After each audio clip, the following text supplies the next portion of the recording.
8 months after my mother's death, I found her letter, leading me to trace 70% of the stolen funds across 5 nations. When I brought in the FBI, my stepmother's face drained of color. When my father married Elise, I was 12. My mother had been gone for 14 months, taken by leukemia that spread faster than anyone could have foreseen. One morning she mentioned feeling dizzy, and 78 days later, I stood at her graveside in a black dress, its tag still attached. Dad waited precisely 13 months before introducing Elise. She was a client manager at his financial firm, flawless smile, auburn hair always perfectly in place, the kind of woman who wore stilettos to casual barbecues. "She brings joy back into my life," Dad said, his voice warm but firm. "I need you to make an effort, Sophie." So I did. I helped Elise settle in, carrying boxes of designer handbags into the closet that once held Mom's painting supplies. I nodded politely as she swapped our cozy furniture for sleek, modern pieces, replacing family photos with minimalist sculptures to elevate the space. I even forced a smile when she turned Mom's herb garden into a Zen rock display, claiming homegrown produce was too rustic. For 4 years, I played the part of the grateful stepdaughter. I attended her corporate galas in the dresses she picked out, endured her colleagues' praise for my poise at 15, and hid my grief behind stellar grades and practiced smiles. Dad didn't notice when my laughter faded. He was too caught up in Elise's whirlwind of social engagements and the new investors she brought in, too busy with their wellness retreats and exclusive dining clubs. Meanwhile, I clung to Mom's scarf under my pillow until its scent was gone. Elise tried, in her way. Extravagant birthday presents she'd have chosen for herself, lavish parties where she called me our daughter to strangers who forgot my name, and a college fund she trumpeted to anyone who'd listen. But when I got my first period, YouTube was my guide. When nightmares of Mom's death woke me, our cat soothed me. The tipping point came in my junior year. I landed the starring role in our school musical, my first passion since Mom's death. Opening night clashed with Elise's fundraising gala. "You'll have to miss the show, obviously," she said, eyes on her tablet. "The Hendersons are bringing their daughter, she's at Stanford. It's about connections, Sophie." Dad started to protest but fell silent when Elise touched his wrist. "It's just a school performance," he said finally. "There'll be others." I retreated to my room and opened the keepsake box Mom left me. Inside were her engagement ring, a snippet of my baby hair, and a diary I'd avoided, too afraid of her final words. That night, through sobs, I read every page. Most were as expected.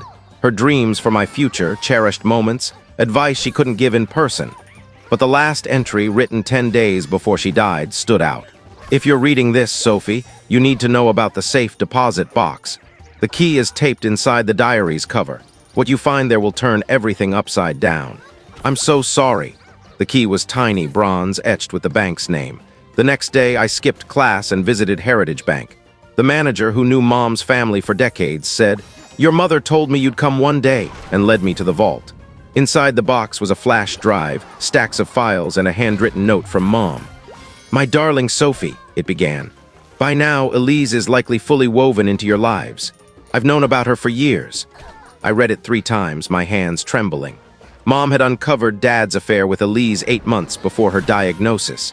She'd hired a private investigator who documented hotel bookings, emails, and photos of them together while Mom was at my piano recitals.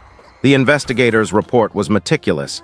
Images of Dad and Elise at motels in 4 cities, email exchanges that churned my stomach. "She's taking Sophie to her aunt's this weekend.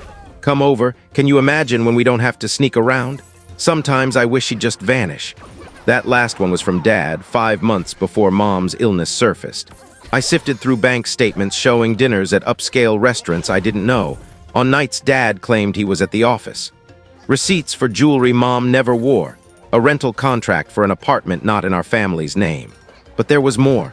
Financial records showed Dad and Elise had been siphoning money from Mom's family trust, my inheritance, into offshore accounts for years, biding their time. Mom's family had built a financial empire over generations. When she married Dad, he was a junior analyst. She brought him into the firm, mentored him, and helped him rise to executive. The trust was her legacy, meant for me. Spreadsheets detailed millions funneled through dummy corporations, fake client portfolios, and doctored trades, routed through 10 countries into untraceable accounts. Dad's signature was on key documents, Elise's on most. Worst of all, medical records hinted Mom's rapid decline might not have been natural. Odd lab results, questionable medications. I felt off after our last anniversary dinner, Mom wrote. Just exhausted at first, then sicker. Doctors couldn't pinpoint why. I noticed it worsened after meals Thomas made for me. Private tests on her hair showed elevated heavy metal levels, suggesting chronic exposure. Food samples from our kitchen raised flags. Consultations with specialists noted an abnormal disease progression. I can't prove it, Mom wrote, and by the time you read this, it won't matter to me. But I couldn't leave you defenseless. Her final page outlined her counter-strategy. She'd created a hidden trust in my name. At 18, the house and company I thought Dad controlled would legally become mine. Mom revised her will days before her death, using lawyers Dad didn't know. I've ensured what's yours stays yours, she wrote. The trustees will reach you at 18, but if you find this sooner, contact them with the enclosed details. They're ready when you are. I sat in the bank's private room for hours, absorbing it all. When I left, I was changed, grief and confusion replaced by resolve. I didn't confront Dad or call the police. I did something bolder. I became the model daughter. For 2 years, I was impeccable.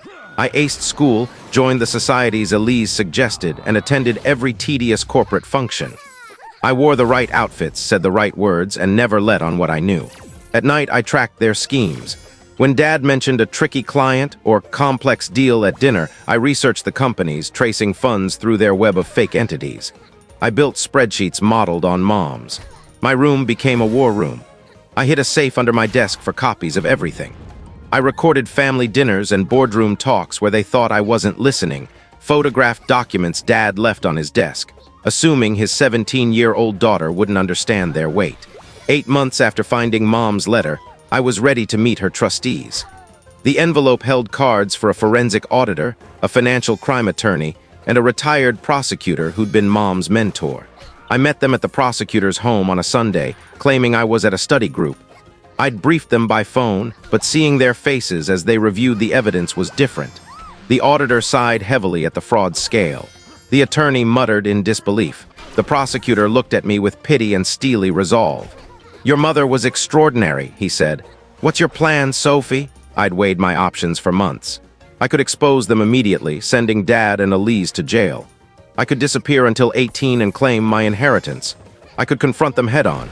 Instead, I chose Mom's path, calculated, exact justice. "I want to learn everything," I told them. "About the business, finance, law, and how to lead a firm. I want to be prepared to reclaim it all." The prosecutor smiled faintly. "Your mother predicted you'd say that.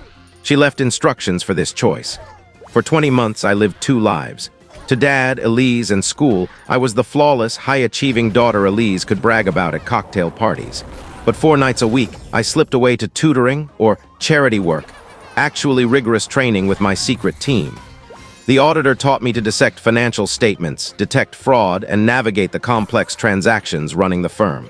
The attorney schooled me in corporate law, contracts, and the legal frameworks I'd use to seize control.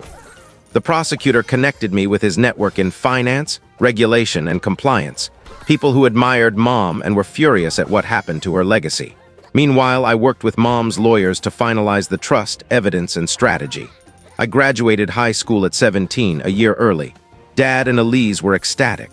"Our star is off to Harvard early, fully funded," they boasted. They didn't know I'd been taking online finance and management courses, studying Dad's firm, including accounts they thought were hidden. "We're so proud," Dad said at my small graduation party. Just them, their allies, no one from my school, no one who truly knew me. "You've surpassed every hope," Elise added, her arm around me for the hired photographer. "Harvard, early entry. The board can't wait to see your role at the firm."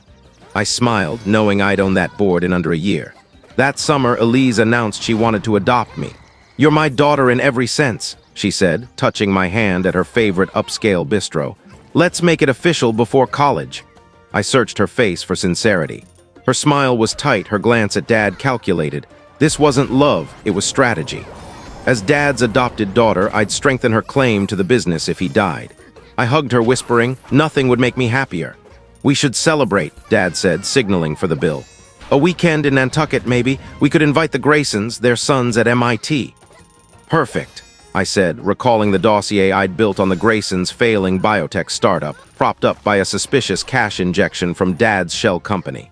That night, I called an urgent meeting with my trustees at the prosecutor's study, telling Dad and Elise I was at a friend's to celebrate. "They're pushing adoption papers," I said. "Does this change our plan?" The attorney spread documents on the table. "It could help us. Adoption requires financial transparency. We'll get fresh asset data. Your mother's trust is untouchable." "How close are we?" I asked. The auditor adjusted his tie. "We've traced 70% of the stolen funds across 5 countries to identifiable accounts. It's enough for indictments." "And the evidence on Mom's illness?" the prosecutor asked gently. This was the hardest part, the possibility Dad didn't just cheat but poisoned her. Medical consultants couldn't confirm murder, but the pattern warranted scrutiny. "Hold that for now," I said. "One fight at a time." As I left, the prosecutor gave me a wrapped gift. "Your mother left this for when you were ready to act." It was a vintage Mont Blanc pen, Mom's from her first major deal. "She wanted you to have it when you reclaimed what's yours," he said. I carried that pen everywhere, a symbol of vow. Mother's Day arrived. Elise always made it a spectacle: brunches, professional photos for Instagram. This year, she planned a garden party for 40 friends, with the adoption reveal as the centerpiece.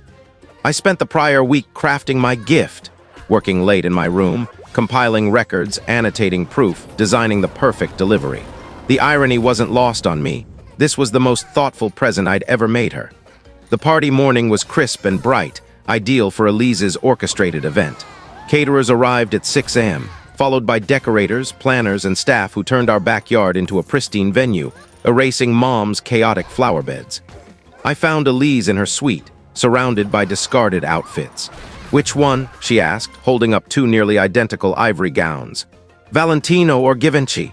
"The Givenchy," I said, watching her dismiss my choice for the Valentino. "I have something for you," I added, handing her a wrapped box with a gold ribbon. "Oh, Sophie, you shouldn't have," she said, her shock almost genuine. We both knew I'd never given her a Mother's Day gift before. "For the announcement," I said. She set it aside. "I'll open it at the party, more meaningful." "Please open it now," I pressed. "It's private." Something in my voice made her hesitate. She studied me, then reached for the box. Inside was a leather-bound book, its cover embossed in silver, A Daughter's Devotion. "Oh, Sophie," she said, expecting sentimental photos or letters. Her fingers faltered as she opened it. The first page showed Mom radiant before her illness. "What's this?" she asked, voice tight. "Keep reading," I said softly. "It gets better." Page by page, the book told Mom's story, hotel receipts, wire transfers, medical anomalies, all in my precise handwriting. Elise's face shifted from confusion to shock, anger, then fear. By the section on the looted trust, her forehead glistened with sweat. "This is nonsense," she muttered, but kept turning pages, unable to stop. The final chapter detailed the restored trust, pending lawsuits, and my meeting tomorrow with the FBI's fraud unit. "Those offshore accounts you and Dad set up," I said, leaning against her dresser, "aren't as hidden as you thought. Did you know 19 countries signed new financial transparency treaties in the last 4 years? Or that wire transfers sync with your phone's GPS?" Her face was ghostly. "Your father and I will find your terms compelling," I said, smiling as the doorbell chimed with the first guests. "Far better than jail." She stood, spilling her coffee. "You spiteful little," "Careful," I cut in. "Your guests are watching, and I haven't decided if I'll share chapter 4. She glanced at the book, opened to her emails to Dad from the week Mom was in hospice, complaining about hospital visits clashing with their theater plans. "What do you want?" she hissed, smoothing her gown with shaky hands. "Go host your party. Smile, charm, be perfect. Tomorrow, 8 a.m., Prosecutor Hayes' office. You and Dad will discuss terms for your freedom." Her eyes darted, seeking escape. There was none. "This is extortion." "No," I said. "It's justice with a chance at mercy if you earn it." I left for the door. 20 seconds to fix your face. They're waiting." The party dragged for 3 agonizing hours. Elise held it together, her hands unsteady, her smile never reaching her eyes. I played the devoted daughter flawlessly, toasting her guidance and watching her wince at my veiled jabs. "Sophie's our pride," Elise told the prosecutor's wife, Mrs. Hayes. "I love her like my own." "And Elise has taught me so much," I said, locking eyes with her, "about trust, about accountability." Mrs. Hayes sensed the tension but couldn't place it. "You two are clearly perfect together." Dad texted he was delayed at tennis. Better that way. His gift, an identical book with added proof of his role, waited in his study. As guests trickled out, thanking Elise for the lovely event, and congratulating me on Harvard, I stood beside her, accepting hugs from women reeking of expensive fragrance and handshakes from men who knew Mom but forgot my name. "Is Elise okay?" one of Dad's colleagues asked quietly. "She seems off." "Just emotional about the adoption," I said. "Today's big for her." After the last guest left, Elise vanished upstairs. I found her packing a duffel, jewelry clutched in her hand. "Going somewhere?" I asked from the doorway. She whirled, diamonds glinting. "You can't prove this. It's all hearsay. The FBI disagrees, so does the IRS, but run if you want. There's an agent at the corner." This was a bluff, no authorities yet part of my leverage, but Elise didn't know. She sank onto the bed, bag half zipped. "What now? We wait for Dad, then we talk terms." Dad arrived an hour later, calling for Elise. I met him in the hall, his book in hand. "Where's Elise?" "How was the party?" he asked, unknotting his tie. "She's upstairs. Open this first." As he flipped through the evidence, his face cycled through the same emotions as Elise's. Unlike her, he stayed silent, his legal training kicking in. When he looked up, his expression was blank. "Where'd you get this?" Mom left it with instructions. A flicker of pain crossed his face, quickly buried. "Sophie, whatever you think, it's in triplicate stored securely," I cut in, "including evidence about Mom's health that suggests more than fraud." His face paled. "You can't think I poisoned her." "I don't know, it's not conclusive, but enough for a probe if I push it." He closed the book gently, as if it might detonate. "What do you want?" "Same as I told Elise. 8 a.m. tomorrow, Prosecutor Hayes' office. We'll discuss avoiding prison." That night, after the guests were gone, I found Elise in the dark of Mom's old garden, now a sterile stone patio. "Why now?" she asked, not looking at me. "Why wait?" I sat nearby, adjusting my skirt. "Mom taught me timing. I needed to know it all first." "What do you want?" Staring at the woman who'd helped destroy my mother, I felt empty, not triumphant. "Dad hands over the company via the original trust. You both step down publicly but stay as advisors under my oversight. The stolen funds return to the trust. In return, I don't press charges." She gave a bitter laugh. "You're 17, you can't run a firm." "Almost 18 with Mom's trustees ready, and I've been preparing my whole life." Dad's footsteps crunched across the patio. Elise gripped the chair. "He won't agree." I stood, touching Mom's necklace. "He already has. Check your phone." While we spoke, Dad had found his book. His text to Elise read, "She has everything." Dad joined us, his face haggard in the dim light. "You didn't need to do it this way," he said quietly. "You could have talked to me." "Like Mom did?" I asked. "When she called you out on the affair 5 years ago, or when she asked about the trust withdrawals?" "How'd those talks go?" He had no answer. "The company's more than numbers," he tried. "It's relationships, client faith, ousting us risks." "It's handled," I said. "Mom's old team is ready." "They never trusted you, stayed for her memory." Elise glared at him. "You said they were loyal to you." "He lied," I said. "Like he lied about your prenup's infidelity clause, leaving you nothing if you split." Her head whipped toward him. "What prenup?" "The one I have," I said. "With proof of your affair with Mark Ellison, the firm's CFO. Thought those spa weekend charges wouldn't show in the audits." Dad's confusion turned to fury. "You said that was done," he snapped at Elise. "It is," she insisted, eyes darting. "Sophie's twisting this." "That's your talent," I said, standing. "I prefer clarity. 8 a.m. tomorrow, don't be late. Don't leave town, I'm watching." I left them arguing, their voices trailing me inside. In my room, I called Prosecutor Hayes to confirm, then emailed the dossier to my trustees, with orders to release it to authorities if I didn't check in by 10 a.m. Sleep was fitful. I heard their heated murmurs, a glass break, a door slam. At 4 a.m., a car engine roared off. By morning, the house was still. I dressed deliberately in a tailored blazer Mom bought for my first debate tournament, pearl studs, subtle makeup, poised beyond my years. Downstairs, Dad sat at the counter, staring at cold tea, still in yesterday's clothes. "Where's Elise?" I asked, expecting this. "Gone," he said flatly. "Took her watches, her SUV, ditched her phone." I nodded. "That complicates things, but doesn't change them. She's not the main player." He looked up, eyes bloodshot. "You look like her," he said, startled. "Your mother when she was fighting." The words stung and soothed. "We need to go." Hayes hates delays. The meeting was brisk, thorough. Dad, stripped of his usual bravado, signed every paper: power of attorney, voting rights transfer, resignation.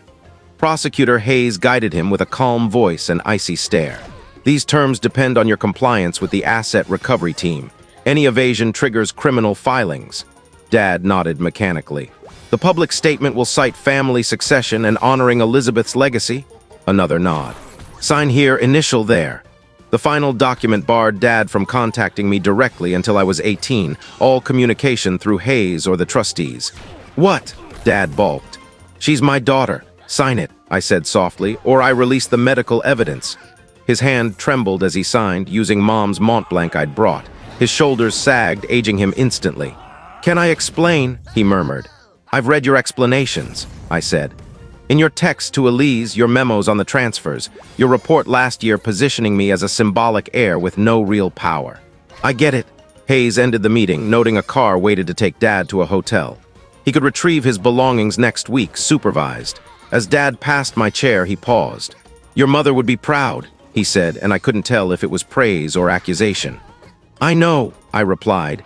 3 months later, I sat at the head of the conference table in Dad's old office. The firm's transition was framed as a legacy plan, with press touting the industry's youngest female CEO. Dad stayed a nominal consultant, bound by contracts tracking his every move. He kept his social status and avoided jail, but I held the company, his compliance, and my inheritance. The trustees became my leadership team, guiding me to stabilize the firm after Dad's schemes. I deferred Harvard for a year to immerse myself in the business. Elise reappeared in Tampa a month after fleeing, caught trying to access a flagged account. The FBI held her for 3 days until her brother's lawyers negotiated her cooperation. She returned to New Jersey, confined to a company apartment, working as a low-level account manager under tight oversight. The prenup I'd referenced held, Dad filed for divorce, citing desertion and infidelity, leaving her with minimal assets per our deal. She fought briefly, threatening to expose the firm, but my lawyers noted she'd face the first charges. It wasn't justice for Mom, nothing could be. But it was the foundation she'd wanted for me. Control of my future, her legacy secured, and those who betrayed her held accountable. The investigation into Mom's illness persisted quietly.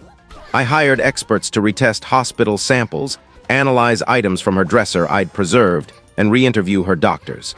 Results were suggestive but inconclusive, patterns without proof. Dad swore he never tampered with her care, even in private calls with his lawyer where he confessed to everything else. The leukemia was real, he said. I never touched her meds, her meals. I wanted her out of my life, yes. I'm guilty of that wish, not her death. I didn't know if I believed him. Part of me craved his total guilt, a villain I could crush without doubt. Another part clung to the hope he hadn't crossed that line, preserving a fragment of the father I once loved. The firm flourished under new stewardship. We unraveled Dad's frauds, recovered most of the stolen funds, and rebuilt client trust eroded by his corner cutting. I worked 18-hour days, often crashing on the office sofa. Home didn't feel like home. 9 months after taking over, I sold the house and moved to a loft near the office. Dad relocated to a modest condo. His golf club memberships and social circle gone after the firm's tactful but clear statement on his exit. Thank you for watching my story. If you enjoyed it, please subscribe and press the bell icon. Stay tuned for more real-life stories, get more experiences.